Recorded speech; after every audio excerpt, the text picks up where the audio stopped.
ہارون رشید کا ایک بیٹا تھا۔ وہ بہت کثرت سے زاہدوں اور بزرگوں کی مجلس میں رہا کرتا تھا اور اکثر قبرستان چلا جاتا تھا۔ وہاں جا کر کہتا کہ تم لوگ ہم سے پہلے دنیا میں تھے، دنیا کے مالک تھے، لیکن اس دنیا نے تمہیں نجات نہ دی، حتیٰ کہ تم قبروں میں پہنچ گئے۔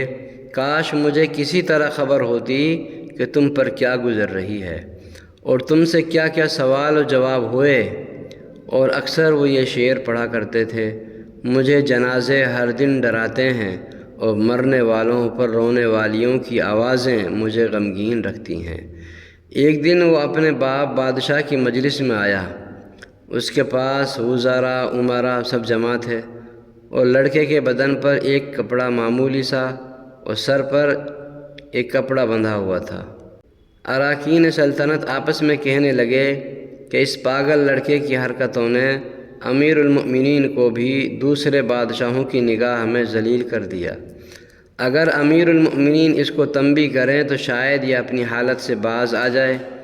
امیر المؤمنین نے یہ بات سن کر اس سے کہا: بیٹا، تو نے مجھے لوگوں کی نگاہ میں ذلیل کر رکھا ہے۔ اس نے یہ بات سن کر باپ کو تو کوئی جواب نہ دیا، لیکن ایک پرندہ وہاں بیٹھا تھا، اس سے کہا کہ اس ذات کا واسطہ جس نے تجھے پیدا کیا ہے، تو میرے ہاتھ پر آ کر بیٹھ جا۔ وہ پرندہ وہاں سے اڑ کر اس کے ہاتھ پر آ کر بیٹھ گیا، پھر کہا کہ اپنی جگہ چلا جا۔ وہ ہاتھ سے اڑ کر اپنی جگہ چلا گیا۔ اس کے بعد اس نے عرض کیا کہ ابا جان، اصل میں آپ دنیا سے جو محبت کر رہے ہیں اس نے مجھے رسوا کر رکھا ہے۔ اب میں نے یہی ارادہ کر لیا ہے کہ آپ سے جدائی اختیار کر لوں۔ یہ کہہ کر وہاں سے چل دیا اور ایک قرآن شریف صرف اپنے ساتھ لیا۔ چلتے ہوئے ماں نے ایک بہت قیمتی انگوٹھی بھی اس کو دے دی کہ ضرورت کے وقت اس کو بیچ کر کے کام میں لے آنا۔ وہ یہاں سے چل کر بصرہ پہنچ گیا اور مزدوروں میں کام کرنے لگا۔ ہفتہ میں صرف ایک دن شنبہ کو مزدوری کرتا اور 8 دن تک وہ مزدوری کے پیسے خرچ کرتا، اور 8ویں دن پھر شنبہ کو مزدوری کر لیتا۔ 1 درہم 1 دانق یعنی درہم کا چھٹا حصہ مزدوری لیتا، اس سے کم یا زیادہ نہ لیتا۔ 1 دانق روزانہ خرچ کرتا۔ ابو عامر بصری رحمۃ اللہ علیہ کہتے ہیں: میری ایک دیوار گر گئی تھی، اس کو بنوانے کے لیے میں کسی معمار کی تلاش میں نکلا۔ کسی نے بتایا ہوگا کہ یہ شخص بھی تعمیر کا کام کرتا ہے۔ میں نے دیکھا کہ نہایت خوبصورت لڑکا بیٹھا ہے، ایک زنبیل پاس رکھی ہے اور قرآن شریف دیکھ کر پڑھ رہا ہے۔ میں نے اس سے پوچھا کہ لڑکے مزدوری کرو گے؟ کہنے لگا: کیوں نہیں، مزدوری کے لیے تو پیدا ہی ہوئے ہیں۔ آپ بتائیں کیا خدمت مجھ سے لینی ہے؟ میں نے کہا: گارے مٹی تعمیر کا کام لینا ہے۔ اس نے کہا کہ 1 درہم اور 1 دانق مزدوری ہوگی، اور نماز کے اوقات میں کام نہیں کروں گا، مجھے نماز کے لیے جانا ہوگا۔ میں نے اس کی دونوں شرطیں منظور کر لی اور اس کو لا کر کام پر لگا دیا۔ مغرب کے وقت جب میں نے دیکھا تو اس نے 10 آدمیوں کی بقدر کام کیا۔ میں نے اس کو مزدوری میں 2 درہم دیے۔ اس نے شرط سے زائد لینے سے انکار کر دیا اور 1 درہم اور 1 دانق لے کر چلا گیا۔ دوسرے دن پھر میں اس کی تلاش میں نکلا، وہ مجھے کہیں نہ ملا۔ میں نے لوگوں سے پوچھا کہ ایسی صورت کا ایک لڑکا مزدوری کیا کرتا تھا، کسی کو معلوم ہے کہ وہ کہاں ملے گا؟ لوگوں نے بتایا کہ وہ صرف ہفتہ میں 1 دن مزدوری کرتا ہے، اس سے پہلے تمہیں کہیں نہ ملے گا۔ مجھے اس کے کام کو دیکھ کر ایسی رغبت ہوئی کہ میں نے 8 دن کو اپنی تعمیر بند کر دی اور شنبہ کے دن اس کی تلاش میں نکلا۔ وہ اسی طرح بیٹھا قرآن شریف پڑھ رہا تھا، مجھے ملا۔ میں نے سلام کیا اور مزدوری کرنے کو پوچھا۔ اس نے وہی پہلی 2 شرطیں بیان کی، میں نے منظور کر لی۔ وہ میرے ساتھ آ کر کام میں لگ گیا۔ مجھے اس پر حیرت ہو رہی تھی کہ پچھلے ہفتہ کو اس نے اکیلے 10 آدمیوں کا کام کس طرح کیا، اس لیے اس مرتبہ میں نے ایسی طرح چھپ کر کہ وہ مجھے نہ دیکھے اس کے کام کرنے کا طریقہ دیکھا تو یہ منظر دیکھا کہ وہ ہاتھ میں گارا لے کر دیوار پر ڈالتا ہے اور پتھر اپنے آپ ہی ایک دوسرے کے ساتھ جڑتے چلے جاتے ہیں۔ مجھے یقین ہو گیا کہ یہ کوئی اللہ کا ولی ہے اور اللہ کے اولیاء کے کاموں کی غیب سے مدد ہوتی ہی ہے۔ جب شام ہوئی تو میں نے اس کو 3 درہم دینے چاہے، اس نے لینے سے انکار کر دیا کہ میں اتنے درہم لے کر کیا کروں گا۔ اور 1 درہم اور 1 دانق لے کر چلا گیا۔ میں نے 1 ہفتہ پھر انتظار کیا اور تیسرے شنبہ کو پھر میں اس کی تلاش میں نکلا، مگر وہ مجھے نہ ملا۔ میں نے لوگوں سے تحقیق کی، ایک شخص نے بتایا کہ وہ 3 دن سے بیمار ہے، فلاں ویران جنگل میں پڑا ہے۔ میں نے ایک شخص کو اجرت دے کر اس پر راضی کیا کہ وہ مجھے اس جنگل میں لے جائے۔ وہ مجھے ساتھ لے کر جنگل ویران میں پہنچا تو میں نے دیکھا کہ وہ بے ہوش پڑا ہے، آدھی اینٹ کا ٹکڑا سر کے نیچے رکھا ہوا ہے۔ میں نے اس کو سلام کیا، اس نے جواب نہ دیا، تو اس نے آنکھیں کھولی اور مجھے پہچان لیا۔ میں نے جلدی سے اس کا سر اینٹ پر سے اٹھا کر اپنی گود میں رکھ لیا۔ اس نے سر ہٹا لیا اور چند شعر پڑھے، جن میں سے 2 یہ ہیں: میرے دوست، دنیا کی نعمتوں سے دھوکے میں نہ پڑ، عمر ختم ہوتی جا رہی ہے اور یہ نعمتیں سب ختم ہو جائیں گی۔ جب تو کوئی جنازہ لے کر قبرستان میں جایا کرے تو یہ سوچتا رہا کر کہ تیرا بھی ایک دن اسی طرح جنازہ اٹھایا جائے گا۔ اس کے بعد اس نے مجھ سے کہا کہ ابو عامر، جب میری روح نکل جائے تو مجھے نہلا کر میرے اسی کپڑے میں مجھے کفن دے دینا۔ میں نے کہا کہ میرے محبوب، اس میں کیا حرج ہے، میں تیرے لیے نئے کپڑے کفن کے لیے آؤں؟ اس نے جواب دیا کہ نئے کپڑوں کے لیے زندہ لوگ زیادہ مستحق ہیں۔ یہ جواب حضرت ابوبکر صدیق رضی اللہ عنہ کا جواب ہے۔ انہوں نے بھی اپنے وصال کے وقت یہی فرمائش کی تھی کہ میری انہی 2 چادروں میں مجھے کفن دے دینا۔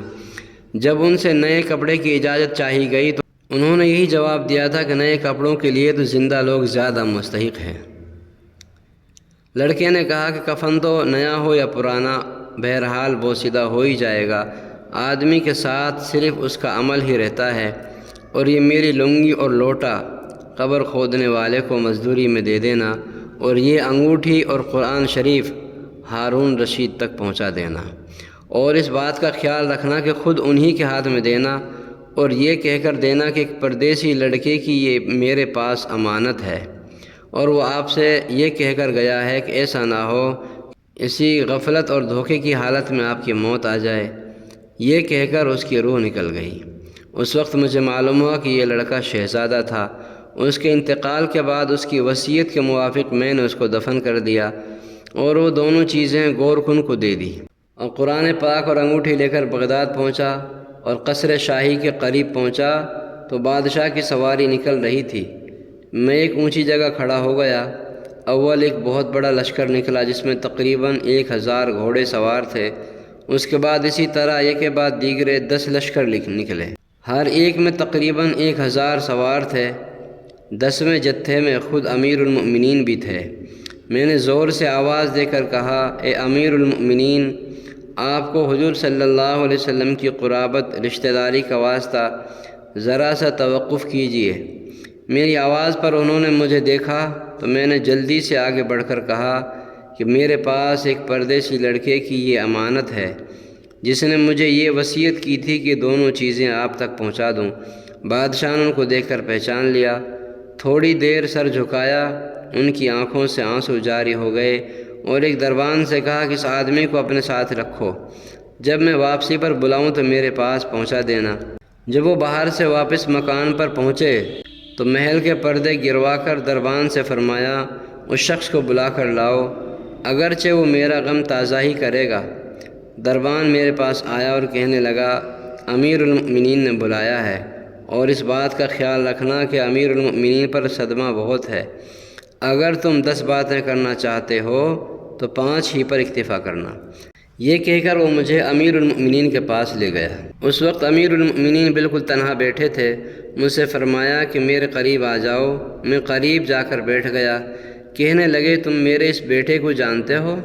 میں نے کہا کہ جی ہاں، میں ان کو جانتا ہوں۔ کہنے لگے، وہ کیا کام کرتا تھا؟ میں نے کہا، گارے مٹی کی مزدوری کرتا تھا۔ کہنے لگے، تم نے بھی مزدوری پر کوئی کام سے کرایا ہے؟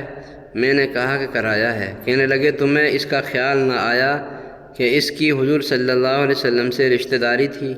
یہ حضرات حضور صلی اللہ علیہ وسلم کے چچا حضرت عباس رضی اللہ عنہ کی اولاد میں سے ہیں۔ میں نے کہا کہ امیر المؤمنین، پہلے اللہ جل شانہ سے معذرت چاہتا ہوں، اس کے بعد آپ سے عذر خواہ ہوں۔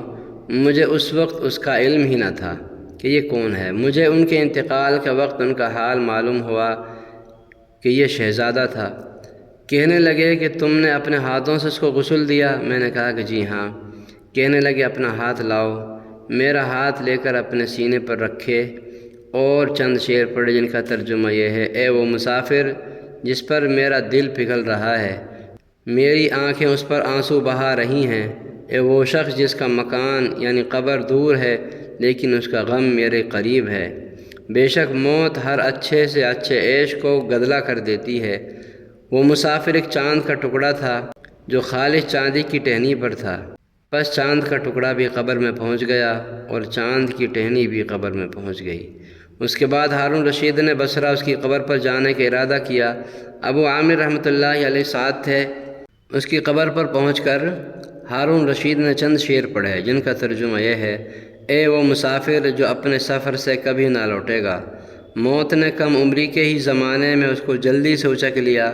اے میری آنکھوں کی ٹھنڈک، تو میرے لیے انس اور دل کی چین تھا، لمبی راتوں میں بھی اور مختصر راتوں میں بھی۔ تو نے موت کا وہ پیالہ پیا ہے جس کو عنقریب تیرا بوڑھا باپ بڑھاپے کی حالت میں پیے گا، بلکہ دنیا کا ہر آدمی اس کو پیے گا، چاہے وہ جنگل کا رہنے والا ہو یا شہر کا رہنے والا ہو۔ پس سب تعریفیں اسی وحدہ لا شریک لہ کے لیے ہیں جس کی لکھی ہوئی تقدیر کے یہ کرشمے ہیں۔ ابو عامر رحمۃ اللہ علیہ کہتے ہیں کہ اس کے بعد جو رات آئی تو میں اپنے وظائف پورے کر کے لیٹا ہی تھا کہ میں نے خواب میں ایک نور کا قبہ دیکھا جس کے اوپر ابر کی طرح نور ہی نور پھیل رہا ہے۔ اس نور کے ابر میں سے اس لڑکے نے مجھے آواز دے کر کہا: ابو عامر، تمہیں حق تعالی شان و جزائے خیر عطا فرمائے، تم نے میری تجہیز و تکفین کی اور میری وصیت پوری کی۔ میں نے اس سے پوچھا کہ میرے پیارے تیرا کیا حال گزرا؟ کہنے لگا کہ میں ایسے مولا کی طرف پہنچا ہوں جو بہت کریم ہے اور مجھ سے بہت راضی ہے۔ مجھے اس مالک نے وہ چیزیں عطا کیں جو نہ کبھی کسی آنکھ نے دیکھی، نہ کان نے سنی، نہ کسی آدمی کے دل پر ان کا خیال گزرا۔ یہ ایک مشہور حدیث پاک کا مضمون ہے۔ حضور صلی اللہ علیہ وسلم ارشاد فرماتے ہیں کہ اللہ جل جلالہ کا پاک ارشاد ہے کہ میں نے اپنے نیک بندوں کے لیے ایسی چیزیں تیار کر رکھی ہیں جو نہ کسی آنکھ نے دیکھی، نہ کان نے سنی، نہ کسی کے دل پر ان کا خیال گزرا۔ حضرت عبداللہ بن مسعود رضی اللہ عنہ فرماتے ہیں کہ تورات میں لکھا ہے کہ حق تعالی شانہ نے ان لوگوں کے لیے جن کے پہلو رات کو خواب گاہوں سے دور رہتے ہیں، یعنی تہجد گزاروں کے لیے وہ چیزیں تیار کر رکھی ہیں جن کو نہ کسی آنکھ نے دیکھا، نہ کان نے سنا، نہ کسی آدمی کے دل پر ان کا خیال گزرا۔ نہ ان کو کوئی مقرب فرشتہ جانتا ہے، نہ کوئی نبی اور رسول جانتا ہے۔ یہ مضمون قرآن پاک کی سورہ سجدہ میں بھی ہے: فَلَا تَعْلَمُ نَفْسٌ مَّا أُخْفِيَ لَهُم مِّن قُرَّةِ أَعْيُنٍ۔ صاحب روز کہتے ہیں کہ سارا قصہ مجھے اور طریقے سے بھی پہنچا ہے۔ اس میں یہ بھی ہے کہ کسی شخص نے ہارون رشید سے اس لڑکے کے متعلق سوال کیا تو انہوں نے بتایا کہ میرے بادشاہ ہونے سے پہلے یہ لڑکا پیدا ہوا تھا، بہت اچھی تربیت پائی تھی، قرآن پاک بھی پڑھا تھا اور بھی علوم پڑھے تھے۔ جب میں بادشاہ بن گیا تو یہ مجھے چھوڑ کر چلا گیا تھا، میری دنیا سے اس نے کوئی فائدہ نہ اٹھایا۔ چلتے وقت میں نے ہی اس کی ماں سے کہا تھا کہ اس کو یہ انگوٹھی دے دو۔ اس انگوٹھی کا یاقوت بہت زیادہ قیمتی تھا مگر یہ اس کو بھی کام میں نہ لایا، مرتے وقت واپس کر گیا۔ یہ لڑکا اپنی والدہ کا بڑا فرمانبردار تھا۔